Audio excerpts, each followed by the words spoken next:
Que Dieu nous bénisse. Matthieu chapitre 24.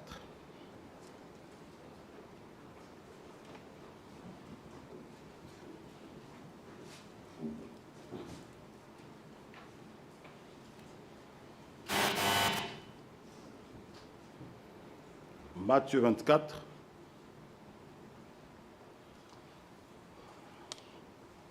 Le verset 3, le verset 4. Dis-nous, pour avoir le contexte, lisons seulement le premier verset.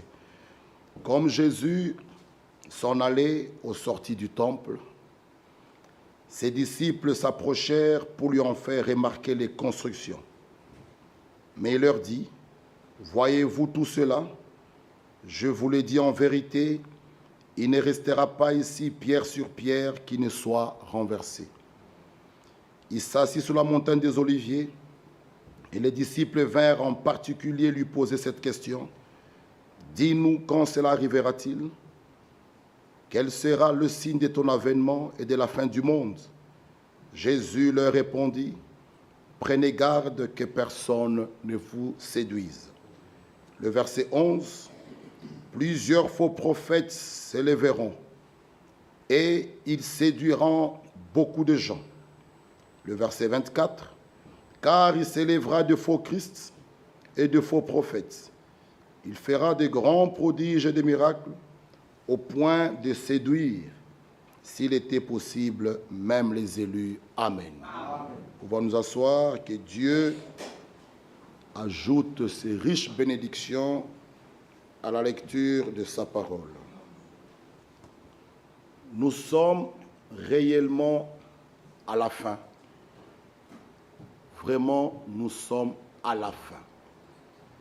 Nous pouvons voir tous ces signes s'accomplir sous nos yeux et voir que Jésus-Christ est à la porte. Mais j'aimerais lire, il y a beaucoup de frères qui m'ont demandé un peu de lire ce que j'avais parlé ici. C'est dans la circulaire août 2016, page 17, là où c'est écrit « Pourquoi Dieu a-t-il repris son serviteur si tôt ?» est une question qui revient souvent. Notre frère Job nous a parlé qu'en venant, le Seigneur les a épargnés d'un accident. Nous ne devons pas prendre ces choses à la légère.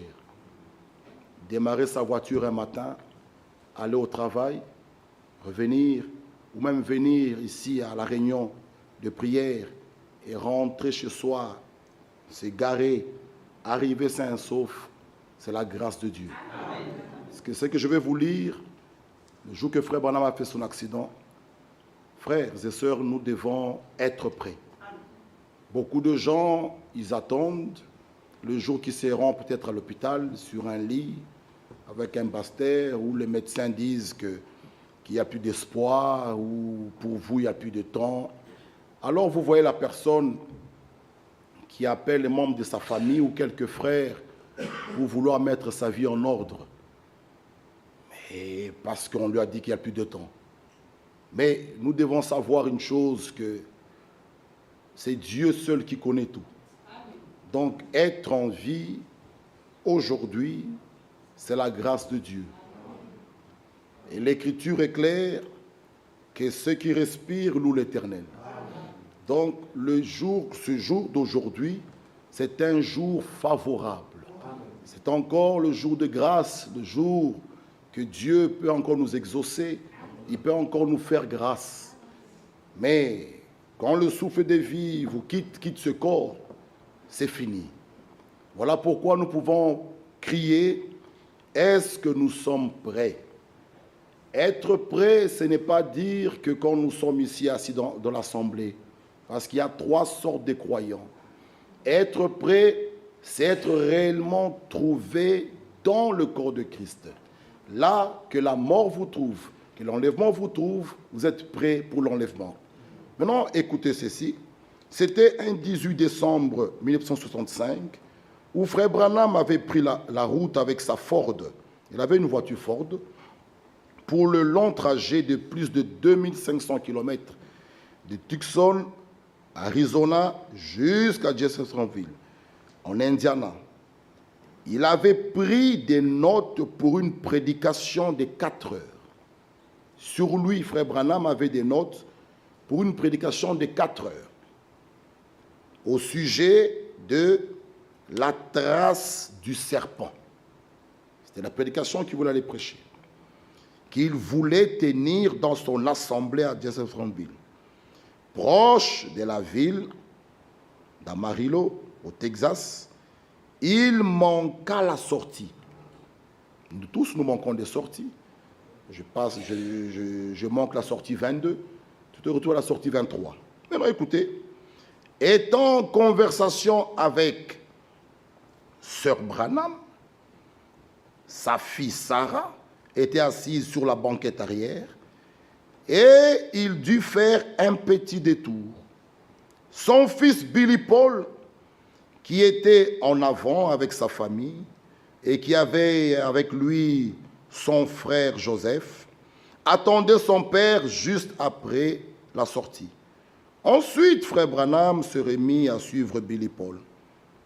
Près de Fresno, au Texas, une voiture traversa soudainement le milieu de la route à grande vitesse et alla buter frontalement contre la voiture de frère Branham.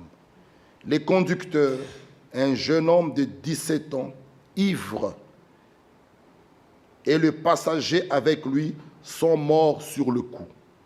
Frère Branham fut grièvement blessé, ainsi que sœur Branham.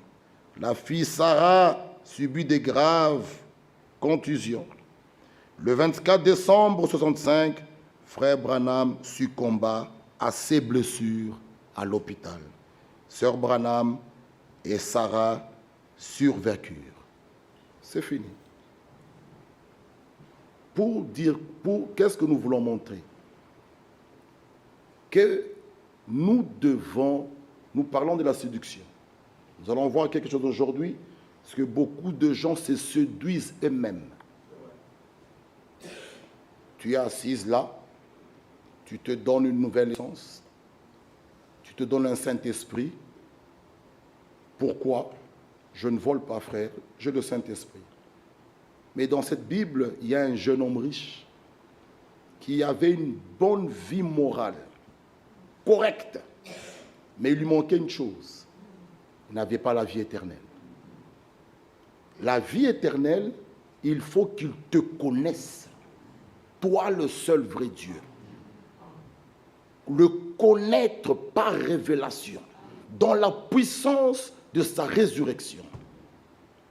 Vous voyez, ne vous séduisez pas vous-même. Il y a des tribus ou je ne sais pas quoi, ils naissent, ils sont doux, hein, ils sont très calmes, polis, corrects. Ce n'est pas ça la vie éternelle. Et vous trouverez d'autres tribus, des bagarreurs, des gens brutaux, ils sont comme ça. Mais cette personne qui vient au Seigneur, qui connaît déjà son état, fait des réels. C'est pourquoi Jésus nous dit, les prostituées vous dévanceront. Une prostituée connaît déjà son état. C'est ça la plus grande séduction, c'est se séduire soi-même. Une prostituée connaît déjà son état. Et cette prostituée, vous la verrez, elle fera même des réelles, des vraies expériences. Elle sera en ordre avec Dieu. Donc frère Branham, il allait, nous avons lu, un jeune homme de 17 ans, ivre, il vient, il entre dans sa voiture, notre bien-aimé est parti. Comme on peut dire, comme on peut le lire. Donc, prendre même son volant, venir, feu rouge, arrêter, on passe, et quelqu'un il vient, il passe devant toi, et tu rentres chez soi, tu t'égares, nous devons dire merci Seigneur. Amen. Souvent, la plupart, frère Motis, c'est là, nous sommes le long, même au volant, tu conduis, et puis tu sens comme une main là qui te touche, et puis tu te réveilles, la voiture allait vraiment tout droit en brousse. Et puis tu reviens, tu te retrouves, C'est la grâce de Dieu. Non. On ne peut pas se taper pour dire je suis un grand chauffeur. Tu peux être un grand chauffeur. Mais un ivrogne comme ce jeune homme, c'est un ivrogne. Frère Branham était bien. Il a fait demi-tour. Il voulait aller reprendre sa route pour repartir. Il avait ses notes d'une personne de 4 heures. La trace du serpent. Il partait. Pas une fête. Il partait avec ses notes. Mais un ivrogne, un jeune homme de 17 ans, il peut venir aussi te cogner. Frères et sœurs, réveillons-nous. Ceci doit nous interpeller. Tous les jours de notre vie, nous nous réveillons un matin, nous dormons, nous nous réveillons, disons merci Seigneur. C'est lui qui nous garde. Notre frère Bovic, il est tout le jour sur la route, tourner, revenir. En hiver, la neige, 22 heures, il fait déjà sombre. Parfois on glisse. Parfois on fait même des accidents. Ils ont déjà fait des accidents. Mais on sort vivant. Mes frères et sœurs, quand on dit louer l'Éternel, frère, je sais ce que je fais. C'est pourquoi dans la maison de Dieu, c'est anormal qu'on vous supplie pour que vous louez Dieu. C'est normal. C'est anormal qu'on vous supplie pour que vous disiez Amen à la parole. Il y a des gens qui sont séduits aujourd'hui où nous parlons, qui prient au nom de Branham, qui se sont fait baptiser au nom de Branham. Aujourd'hui, mais toi et moi, nous sommes dans la lumière. Amen. Oh, gloire soit rendue à Dieu. Amen. Vous voyez, regardez encore une autre chose. J'ai quelques 2 points, nous allons terminer et remercier notre Dieu. Regardez, nous parlons de la séduction. C'est toujours encore dans une lettre circulaire. Dieu se souvient de son alliance, c'est avril 2009. Ici, c'est le pape Benoît XVI qui était lors de son audience générale, l'audience générale du 12 novembre 2008, il choisit comme thème, le pape Benoît, comme thème, Maranatha. Vous voyez la séduction. Il prend comme thème Maranatha. Ah! Maranatha, viens Seigneur Jésus. Et à maintes reprises, écoutez, à maintes reprises, il s'est référé à ce que Paul écrivit dans 1 Corinthiens 16, 22 en disant Maranatha. De nos jours, des terminologies bibliques telles que le corps de Christ, l'épouse de l'agneau et l'église de Jésus-Christ font partie du vocabulaire commun de l'église de Rome. Vous voyez, Maranatha. Frère, c'est nous qui pouvons dire Jésus revient bientôt. Nous avons reçu un message qui préparera la seconde venue de Jésus-Christ. Et nous savons ce que nous disons. Réellement, Jésus revient bientôt. Alléluia. Amen. Mais avant l'enlèvement, lisez avec moi. Un autre signe, 2 Thessaloniciens chapitre 2. La fin des temps sera un temps de grande séduction. 2 Thessaloniciens chapitre 2.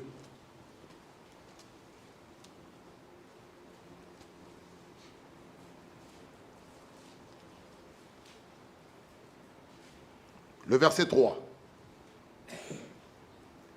Que personne ne vous séduise d'aucune manière. Car il faut que l'apostasie soit arrivée auparavant et qu'on ait vu paraître l'homme impie, le fils de la perdition. Amen. Avant le retour de Jésus-Christ, il faut d'abord qu'il y ait l'apostasie. L'apostasie, c'est quoi? C'est l'abandon de la foi. Ah! Aujourd'hui, lisez avec moi, 1 Timothée 4, Nous allons revenir ici dans cette écriture. 1 Timothée 4. Mais l'Esprit dit expressement que, dans les derniers temps, quelques-uns abandonneront la foi. Ah! Vous voyez? Quelques-uns vont abandonner la foi pour s'attacher à des esprits séducteurs, des doctrines de démons.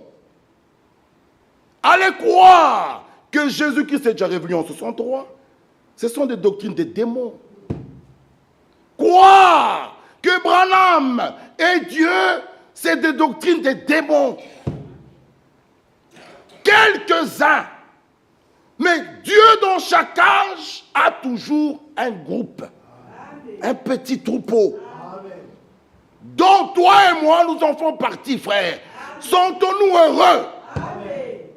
Quelques-uns. C'est pourquoi Luc 18 nous dit ceci. Luc 18. Le verset 8. Je vous le dis. Deuxième partie, Luc 18, verset 8. Quand le Fils de l'homme viendra, trouvera-t-il la foi sur la terre? C'est une question. Pourquoi? Parce qu'avant son retour, il y aura d'abord l'apostasie, l'abandon de la foi. Mais maintenant l'Écriture nous dit, quand le Fils de l'homme vient, trouvera-t-il la foi sur la terre? Quelle est la mission principale? C'est Malachie 4. Élie, le prophète de cet âge, qu'est-ce qu'il a fait? De retourner les cœurs des enfants à la foi apostolique. Mais quelques-uns abandonneront la foi pour s'attacher à des doctrines des démons. Doctrine de la Trinité. 3 personnes en Dieu. C'est la doctrine des démons. Aucun apôtre n'a prêché, ni n'a baptisé dans les 3 noms, au nom du Père, Fils. Non, le nom qu'a porté le Père, le Fils et le Saint-Esprit, c'est le Seigneur Jésus-Christ. Ça, c'est la doctrine des démons. Baptiser un enfant de 6 mois, dont le Père répond à la place de l'enfant, ça, c'est pas biblique. Mais les gens ont donné la vraie foi pour s'attacher à des doctrines des démons. C'est ce que la Bible dit. Ils s'attacheront à des esprits séducteurs et à des doctrines des démons. Mais nous disons merci à notre Dieu. Oh, bien-aimés frères et sœurs, nous l'avons lu avec vous dans Éphésiens. Cette foi qui vient de nous, c'est un don qui nous a donné. Gloire soit rendue à Dieu. Nous avons la foi biblique. Alléluia. Comme il y a la foi orthodoxe, il y a la foi là. Nous, cette foi, c'est une foi biblique. Une foi qui se repose sur les Saintes Écritures. Frère, prenez garde que personne ne vous séduise. Nous pouvons lire dans Acte 19. Ces Béréens ne croyaient pas n'importe quoi. Acte 17, le verset 10. Acte 17, verset 10. Aussitôt les frères firent partir de nuit Paul et Silas pour Bérée. Lorsqu'ils furent arrivés, ils entrèrent dans la synagogue des Juifs. Ces Juifs avaient des sentiments plus nobles que ceux de Thessalonique. Pourquoi? Ils reçurent la parole avec beaucoup d'empressement. Et ils examinaient chaque jour les Écritures pour voir si ce qu'on leur disait était exact. Ah! Ils examinaient ce qui vous est prêché, même ici, examinez. On ne dit pas Amen pour dire Amen, frère. Non, nous n'avons pas besoin de commentaires d'un homme. Moi, je vois que. Non, ici, c'est Galates 4:30. Que dit l'Écriture? Moi, je pense que. On n'a pas besoin de ça. Examinez toutes choses. Retenez ce qui est bon. Un élu ne sera pas séduit. Parce que quand on lui prêche, l'élu examine. Ah! Frère, ici c'est question de vie ou de mort. Chaque parole parlée est une sémence. Amen. Quand vous dites Amen, Amen, Amen à n'importe quoi, c'est comme ça que Ève a été déviée. Amen. Examinez toutes choses. Même qui monte à la chair, examinez. Voir, comme l'Écriture dit, si ce qu'on leur disait était exact. Frère, aujourd'hui, avec ce ministère d'enseignants que nous avons, frères bien-aimés, nous pouvons donner que la pure parole, pas des interprétations. Ceux qui l'ont rejeté, ils finiront toujours dans les faux enseignements. Regardez bien. Suivez-les, regardez bien. Nous avons montré qu'il y a des ministères donnés pour la foi des élus. Paul le dit dans Tite. Les élus ne seront jamais séduits. Vous voyez, lisons encore une écriture. Lisez avec moi. Que Dieu puisse nous aider. 2 Pierre. Quelques points et nous terminons. Dieu est bon. Oui, il nous aime. Nous pouvons que le louer. 2 Pierre 3, verset 1er. Nous avons dit, avant le retour de Christ, il y aura l'apostasie. Ce qui veut dire l'abandon de la foi. Beaucoup vont abandonner la foi. Vous savez, hein, nous ne savons pas. C'est pourquoi ne vous moquez jamais, même de quelqu'un qui n'est pas encore ici. Parce qu'il y a des surprises. Il y a des surprises. Tu peux voir la personne qui est dehors, qui croit, et toi avec qui nous sommes ici, tu abandonnes la foi. C'est pourquoi nous implorons que sa grâce. L'abandon de la foi. Vous vous dites, mais ce frère, c'était un brave frère. Comment il est arrivé à croire les 7 tonnerres? Comment ça? Tu te dis, oh, mais ce frère, il nous prêchait. C'est pas possible. Comment il croit à ces choses? Frères et sœurs, c'est la grâce. L'apostasie, l'abandon de la foi. Toi, quelqu'un qui ne veut plus, qui abandonne la foi. Alors que nous avons marché avec la sœur ou le frère, nous avons mangé la Sainte Seine, nous avons fait des agapes, nous avons fait des veillées, et puis la personne dépose. L'apostasie, c'est l'abandon de la foi. Trouvera-t-il la foi sur la terre? Quelques-uns abandonneront la foi pour s'attacher. Vous voyez? Voilà pourquoi les disciples ont même prié, augmente notre foi. Frères et sœurs, ce n'est pas un jeu lorsque nous venons. Ce n'est pas une affaire de famille, une affaire d'amitié, une affaire de groupe. Non, la foi est individuelle. Chacun doit combattre pour sa foi. Chacun. Père, tu peux aimer bien tes enfants, mais tu ne peux pas leur donner la foi. Tu peux leur donner tout, des chaussures, des GSM, des cadeaux, mais quant à la foi, quant au Saint-Esprit, personne ne peut donner ça à ses enfants. C'est là le problème. Tu peux bien tout faire. C'est pourquoi, mes frères et sœurs, la meilleure chose que nous devons prier et donner à nos enfants, qu'ils viennent ici. Même s'il faut rester affamé, payer pour eux le transport qui se trouve là. Ça, c'est la meilleure des choses.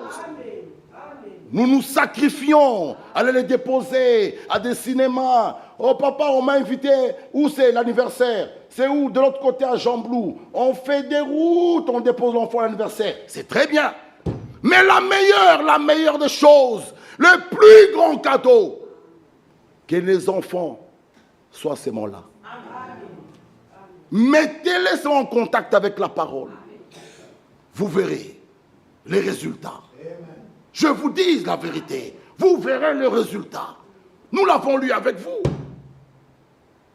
Lisons 2 Pierre. Voici déjà, bien-aimés, la seconde lettre que je vous ai écrite.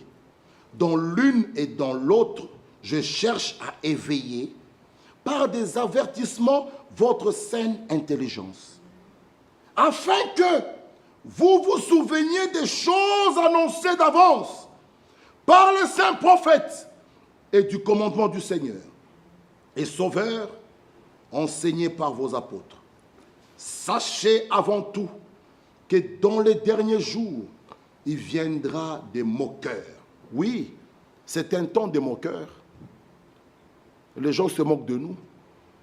Quand tu oses dire à quelqu'un que c'est nous qui faisons partie de l'épouse de Jésus-Christ, mais on va se moquer de toi. Toi, épouse de Jésus-Christ, tu dis oui, c'est nous qui allons monter. Toi, monter, toi. La grande cathédrale, la basilique, là, elle est là. Vous, là-bas. Mais c'est un temps des moqueurs. C'est ces temps-ci. On se moque de nous. Mais ce n'est pas grave. C'est pas grave. Le problème, c'est ce jour-là. Ce jour-là. C'est pourquoi ne vous séduisez pas vous-même.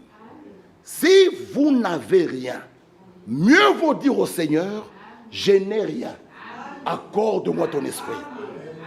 Parce que ce jour-là, ma soeur et mon frère, tu seras déçu au double. Ça sera terrible. Ça sera le jour le plus mauvais. Où tu te donnais l'espoir d'être enlevé, tu le verras. Et tu arrives comme le 5 vierges folles, porte fermée. On te dit, je ne t'ai jamais connu. Ma soeur, mon frère, où seras-tu? Où seras-tu? Voilà pourquoi, lorsque nous venons ici, soyons sincères. Soyons sincères avec nous-mêmes. Chacun se connaît. Bien-aimé, si tu es réellement né de nouveau, tu sais que tu es né de nouveau. Celui qui est né de cette naissance naturelle, c'est qu'il vit. Et il est en contact avec les choses de ce monde. Celui qui est né de Dieu doit aussi savoir que je suis né, engendré par lui. Mais oui, c'est une réalité. Si tu es là, je suis habillé, je sais que je suis habillé. Ce n'est pas un son, ce n'est pas des sensations. Non, tu sais que tu l'as. Tu sais qu'il y a une communion avec Dieu. Tu sais quand tu parles, il te répond. Tu dois savoir ça, ce contact intime. Ne vous séduisez pas vous-même par de vains raisonnements. Aujourd'hui, c'est l'âge, cet âge, c'est l'âge le plus mauvais, où l'intellect vraiment est là. Ceux qui étudient, nous ne sont pas contre. Ils injectent leur intellect, ils raisonnent. Oh oui, vous voyez, votre époque là, mais la parole de Dieu demeure éternellement. Elle demeure, cette parole de Dieu, elle demeure. Oh, ce livre est beau. Ce livre est merveilleux. Lorsque vous lisez même ce livre, Dieu nous parle. La parole de Dieu demeure. Il y aura des moqueurs, marchant selon leur propre convoitise. Regardez ces moqueurs, ce qu'ils vont dire. Où est la promesse de son avènement? Depuis que les pères sont morts, tout demeure comme dès le commencement de la création. Ils veulent ignorer en effet que des cieux existèrent autrefois par la parole de Dieu, ainsi qu'une terre tirée de l'eau est formée au moyen de l'eau, et que par ces choses, le monde alors périt, submergé par l'eau. Mais, par la même parole, les cieux et la terre d'à présent sont gardés, réservés pour le feu, pour le jour du jugement et de la ruine des hommes impies. Mais il est une chose, bien-aimée, que vous ne devez pas ignorer, c'est que devant le Seigneur, un jour est comme 1000 ans sont comme un jour. Le Seigneur ne tarde pas dans l'accomplissement de la promesse, comme quelques-uns le croient, mais il use de patience envers vous, ne voulant pas qu'aucun périsse, mais voulant que tous arrivent à la repentance. Le jour du Seigneur, ce jour-là, le jour du Seigneur viendra comme un voleur. Lorsque nous montons, le jour du Seigneur commence. Ce jour de colère. Mais les élus ne verront pas la grande tribulation. Tout comme Noé n'a pas vu le déluge étant dans l'arche, Lot, lorsqu'il sort, Sodome est brûlé, l'épouse monte, cela tombe. Nous ne verrons pas la grande tribulation. C'est une grâce merveilleuse.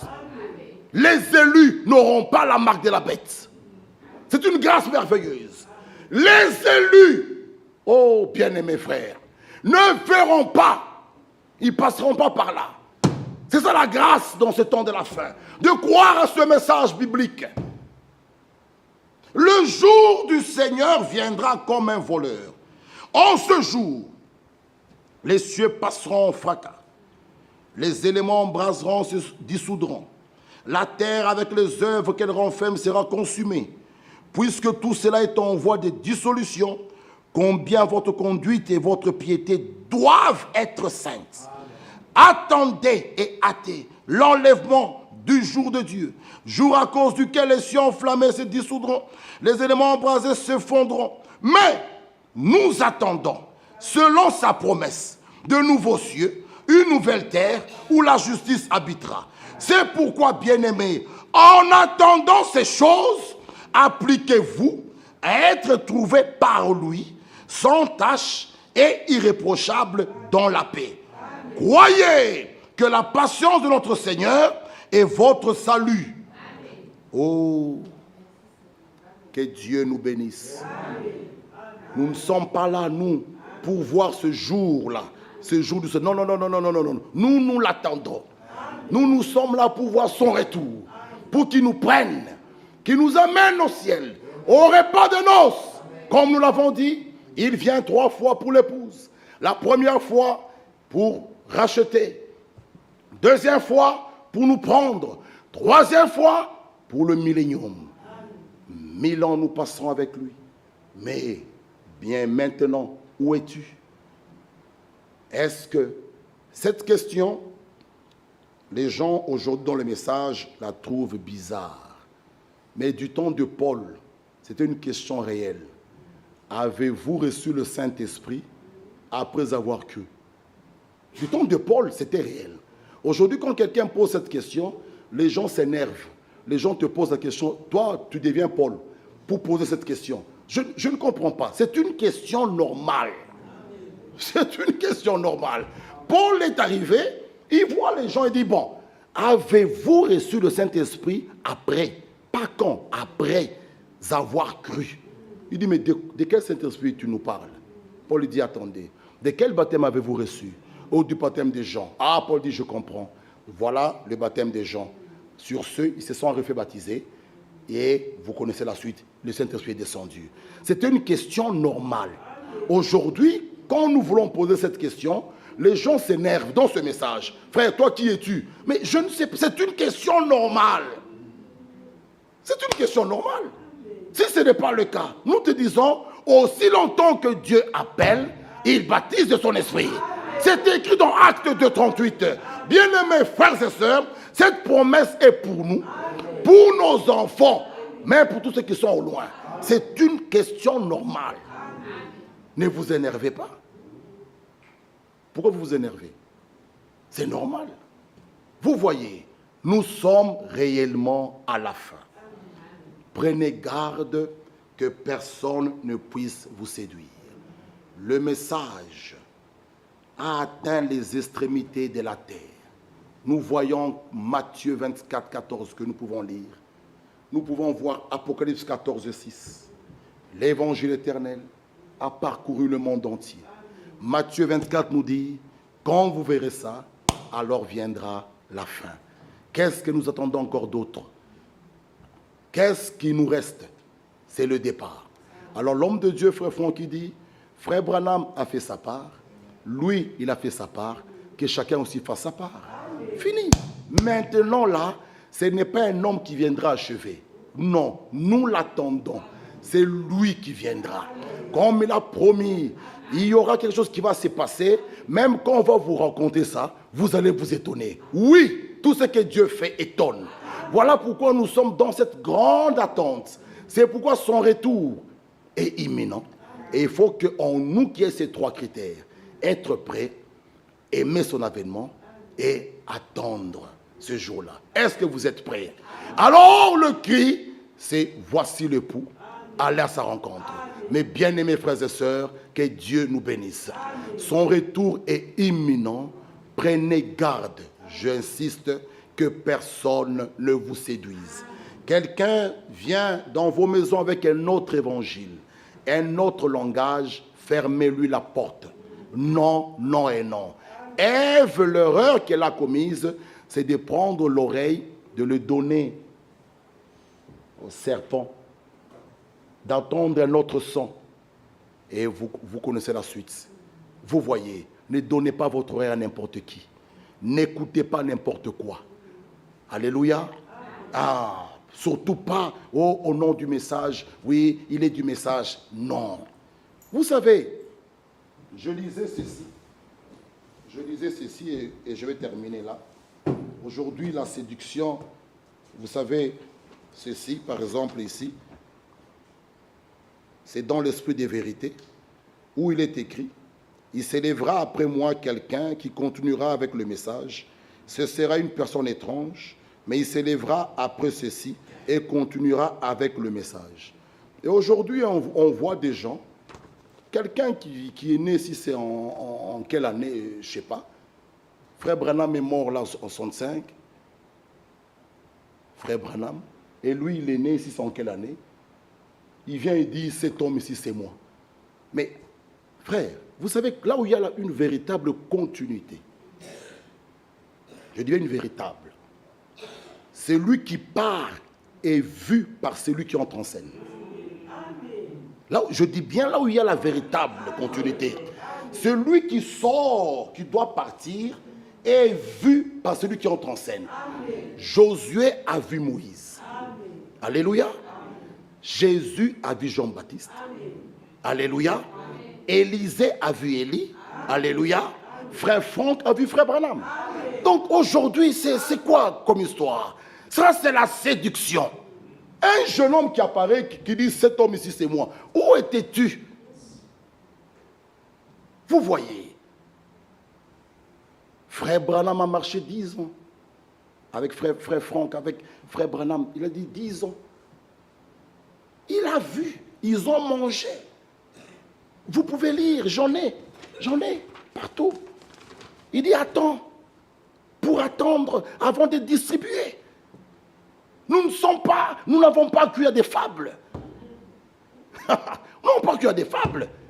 Élisée était avec Élie. Sais-tu que ton maître sera enlevé? Dit, taisez-vous. Il dit à Élie, il dit, demande-moi une chose. Élisée dit, cette question, je l'attendais. Le double de ton esprit. Il dit, cette question est difficile. Mais, si, vous voyez une condition là, tu me vois partir, tu auras la chose. Frères et sœurs, Élisée, même si on pouvait le mordre, il ne devait plus être distrait. Ses yeux devaient être fixés sur Élie. Josué a marché avec Moïse. Jusqu'au point que Moïse, avant de mourir, il a imposé les mains à Josué. Je vous lirai prochainement. Où frère Branham a imposé les mains aussi à frère Franck. Frère, Nous sommes dans les vrais. Alléluia. Que Dieu nous aide, bien-aimés frères. Nous ne tâtonnons pas. Ce que nous avons cru, c'est la vérité. Que personne ne vous séduise. Oh, arrêtez avec cet Allemand-là, arrêtez. Non, faux. Faux. Nous sommes dans les vrais. Gloire soit rendue à Dieu. Nous n'élevons pas un homme. Non. C'est l'actualité du jour de notre temps ici, frère. Lisez, lisez, lisez. On voit un monsieur là au Congo, là, il vient dire, c'est moi, c'est moi. C'est toi qui? Tu étais où? Les prophètes meurent, il reste un temps mort. Et puis toi, tu apparais.